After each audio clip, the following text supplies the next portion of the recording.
अस्सलाम वालेकुम अजीज तलबा। आज हम फिर हाजिर हैं साइंस की बुनियादियात का पार्ट 5, जिसमें हम बात करने वाले हैं न्यूटन के हरकत के कवानीन का दूसरा हिस्सा, यानी न्यूटन के हरकत का दूसरा कानून, सेकेंड लॉ ऑफ मोशन। इसको हम अगर इजी वे से अगर समझाना चाहेंगे तो न्यूटन का दूसरा कानून इसरा और कमियत के माबैन ताल्लुक बताता है। यानी न्यूटन का दूसरा कानून ये बताता है कि लगाई गई कुव्वत यानी जो फोर्स है वो इसरा के साथ किस तरह से ताल्लुक रखता है और कमियत के साथ किस तरह से वो ताल्लुक रखता है। अगर हम मिसाल के जरिए इसको समझना चाहेंगे तो अगर हम एक टेबल पर, फर्ज कीजिए कि एक मेज पे हम लोग एक रबर बॉल रखे हैं और उसी जगह पे हम लोग एक प्लास्टिक बॉल रखे हैं। एक रबर बॉल है और एक प्लास्टिक का बॉल है और टीचर क्या करेंगे, हम क्या करेंगे, इसको एक फूंक लगाएंगे। अगर फूंक लगाने के साथ कौन सा बॉल नीचे आके गिरेगा, पहले प्लास्टिक का आएगा कि रबर का आएगा? तो कौन सा आएगा? प्लास्टिक का बॉल नीचे गिरेगा। क्यों? क्योंकि इसकी कमियत कम है, ये हल्का है। जबकि रबर का बॉल, हालांकि हमने क्या किया है, दोनों को उतनी ही कुव्वत लगाई है, दोनों को हमने उतनी ही कुव्वत लगाई है, लेकिन कमियत कम होने की वजह से इसमें ज्यादा इसरा पैदा हुआ है और इसमें कम इसरा पैदा हुआ है। तो यहाँ पर जितनी ज्यादा कुव्वत लगाई जाएगी उतना ज्यादा इसरा पैदा होगा। तो यहाँ पर हम कह सकते हैं कि फोर्स, ये देखने के बाद हमें पता चलता है कि न्यूटन का दूसरा कानून हम इस तरह से बयान कर सकते हैं कि जिस्म का इसरा इस पर लगाई गई कुव्वत यानी फोर्स, लगाई गई कुव्वत के साथ रास्त तनासुब में होता है। रास्त तनासुब यानी डायरेक्टली प्रोपोर्शनल, रास्त तनासुब में होता है, जबकि जिस्म की कमियत के साथ यानी जिस्म का इसरा जिस्म की कमियत के साथ माकूस तनासुब में होता है। माकूस यानी इनवर्सली प्रोपोर्शनल। अगर हम इसका डेरिवेशन देखेंगे तो जिस्म का इसरा का मतलब acceleration, a is directly proportional to force यानी लगाई गई कुव्वत के साथ रास्त तनासुब में होता है, जबकि जिस्म की कमियत के साथ यानी यही इसरा जिस्म की कमियत के साथ माकूस तनासुब में होता है, यानी inversely proportional to the mass of the object. तो यहाँ पर पहले बार हमने देखा था कि रबर बॉल और प्लास्टिक के बॉल दोनों को हम लोगों ने एक जैसे ही कुव्वत लगाई थी, मगर प्लास्टिक का बॉल जल्द से जल्द नीचे गिर गया। क्यों गिर गया? क्योंकि ये क्या है, ज्यादा हेवी नहीं है, ज्यादा इसमें इसकी कमियत नहीं है, इसलिए जल्दी नीचे आ गया। तो इसका इसरा क्या हो गया? ज्यादा हो गया। जबकि रबर का बॉल ज्यादा कमियत रखता है, इसके लिए इसमें इसरा पैदा नहीं हुआ या फिर नीचे नहीं गिरा।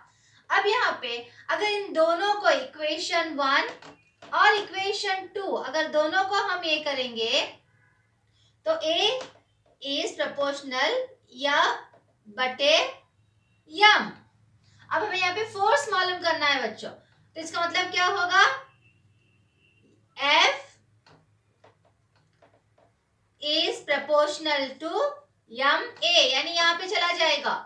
अगर हमें ये प्रोपोर्शनैलिटी साइन यानी तनासुब की निशानी निकालना है तो हमें कोई ना कोई मुस्तकला या फिर कांस्टेंट लगाना होगा, यानी के एम ए। तो ये हो गया न्यूटन का दूसरा कानून। जिस्म का इसरा इस पर लगाई गई कुव्वत के साथ रास्त तनासुब में होता है, यानी जितनी हम कुव्वत लगाएंगे उतना ही इसरा ज्यादा होगा। और इसकी कमियत के साथ माकूस तनासुब यानी inversely proportional to the acceleration, यानी जितनी कमियत ज्यादा होगी, जितना ही जिस्म ज्यादा हेवी होगा या कमियत ज्यादा रखेगा, उतना ही उसमें इसरा कम होगा। तो यहाँ पर ये वाली जो इक्वेशन है, मसावात है, न्यूटन के दूसरे कानून को जतलाती है। तो यहाँ पर हम लोगों ने इसरा, कमियत और कुव्वत का माबैन ताल्लुक देखा। अब देखते हैं मोमेंटम क्या है। अब हम उसी को तफसीलन पढ़ेंगे।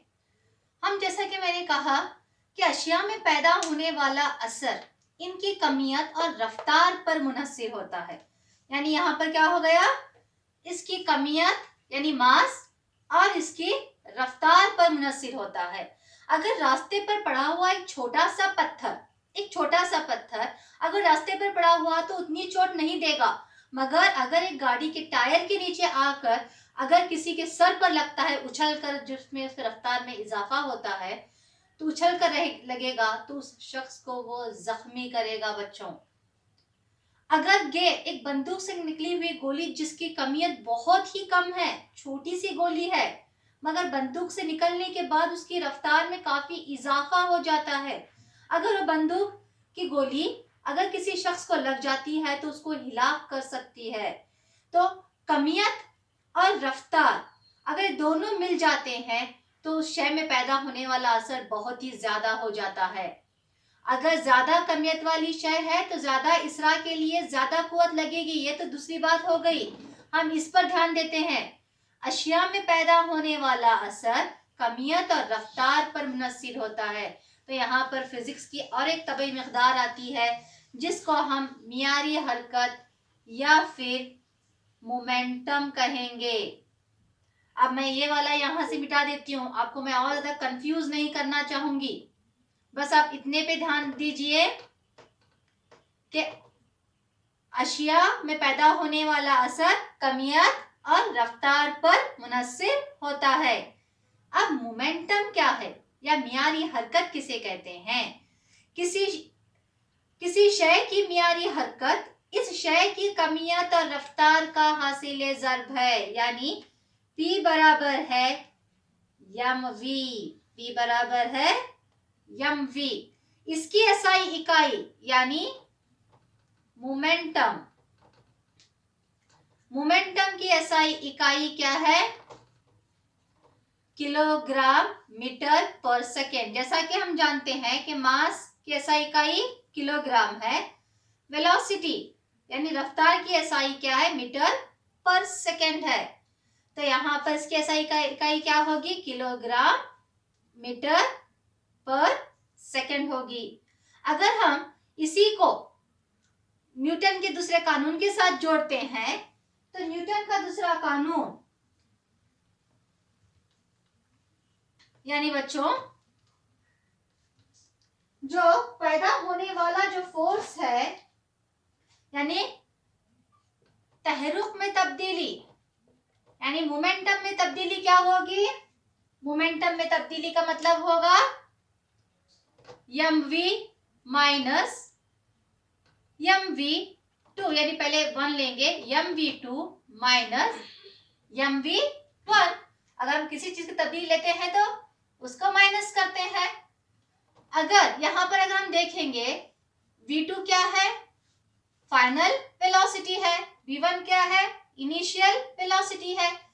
इसको हम u लेंगे और इसको हम v लेंगे और उसको u लेंगे। बच्चों, अगर हम इसको इसमें से m यानी मास कॉमन है निकाल लेंगे, v माइनस u करेंगे और इसके लिए लिया गया टाइम लेंगे तो हमें क्या मिलता है?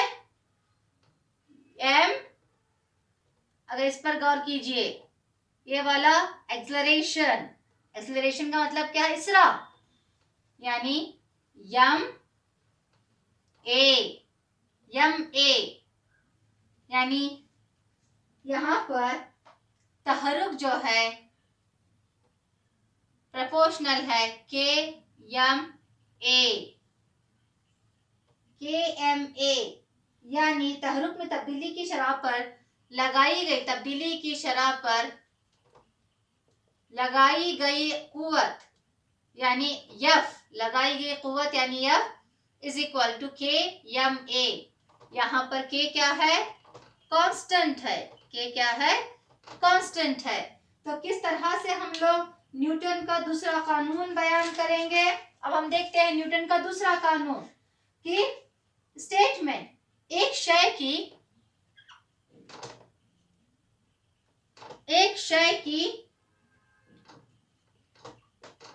तहरुक की शरह में तब्दीली यानी मोमेंटम में तब्दीली लगाई गई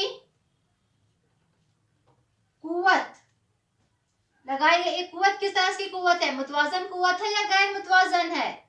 गैर मुतवाजन कुव्वत है, क्योंकि एक ही जानिब कुव्वत लगाई जा रही है। गैर मुतवाजन कुव्वत की सिम्त में मुतनासिब है, यानी एक शय की तहरुक की शरह में तब्दीली लगाई गई गैर मुतवाजन कुव्वत की सिम्त में मुतनासिब है। मैंने आपको पहले जो बताया था बयान, वो भी बयान सही है, और दूसरा बयान जो कि और ज्यादा तफसीलन है वो भी बयान सही है। अब यहाँ पे अगर मिसालें देखेंगे तो जैसा कि एक फील्डर क्या, अब जब बॉल उसकी तरफ तेजी से आती है, उसको कैच पकड़ना चाहता है तो अपने हाथ को पीछे ढकेल लेता है, कैच पकड़ते हुए पीछे ढकेल लेता है। वो ऐसा क्यों करता है बच्चों? क्योंकि खिलाड़ी अगर बॉल को सामने की जानिब से अगर पकड़ने जाएगा तो उसकी रफ्तार काफी तेज होगी, और उस रफ्तार की वजह से उस पर क्या लगेगा? थोड़ा सा धक्का लगेगा या फिर उस पर चोट भी लग सकती है। ताकि बॉल की रफ्तार कम हो जाए, इसलिए वो अपने हाथ को क्या कर लेता है? पीछे की जानिब ढकेल लेता है। इसीलिए वो 2-3 कदम पीछे भी चला जाता है और अपने हाथ को पीछे की जानिब भी ढकेल लेता है, ताकि इसका मोमेंटम कम हो जाए या इसकी रफ्तार 0 में आ जाए। आज की वीडियो के लिए बस इतना ही। मैं उम्मीद करती हूँ कि आपको न्यूटन का दूसरा कानून दोनों तरफ से, पार्ट 1 मैंने आपको इजीली समझाया, पार्ट 2 और था उसको मैंने तफसीलन समझाने की कोशिश की, दोनों आपको समझ में आ गए। फिर मिलते हैं न्यूटन के तीसरे कानून के साथ अगले वीडियो में। तब तक के लिए पढ़ते रहिए और